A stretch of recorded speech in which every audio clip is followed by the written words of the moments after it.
Hi అండి అందరికీ. అందరూ ఎలా ఉన్నారండి? నేను మాత్రం కొంచెం సర్ది, దగ్గు, జలుబు అలా ఉందన్నట్టు.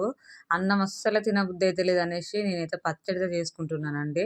ఆల్రెడీ ఈ వీడియో నేను కారం పచ్చడి చేసైతే వీడియో పెట్టేసాను. మీరు కూడా చూసేయండి. ఇంకా నేనైతే పచ్చడి కోసం అయితే అన్నీ ప్రిపేర్ చేసుకొని దంచుకుంటున్నాను. ఫుల్ ఆకలిగా ఉంది.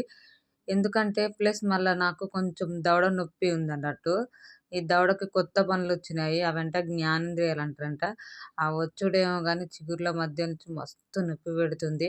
ఇంకా అలాగే ఫీవర్ గూడొచ్చింది. అందుకే అన్నం గూడా తినబుద్ధి కాలేదు. అందుకే కారం పచ్చడి చేసుకొని తిందామనేసి ఇలా చేసుకుంటున్నాను. ఎందుకంటే కొంచెం కారం కారంలో తినడానికి ఒక 4 ముద్దలు ఎక్కువ పోతాయి అనేసి ఇంక ఇలా చేసుకున్నానండి నేనైతే. ఈ దవడ నొప్పి వల్ల కొంచెం ఫీవరొచ్చింది. ఇక నోరు చేదెక్కి అన్నమైతే అస్సలు తినబుద్ధి కావట్లేదండి. అందుకే నేనైతే ఇలా పచ్చడి చేసుకొనైతే తింటున్నాను.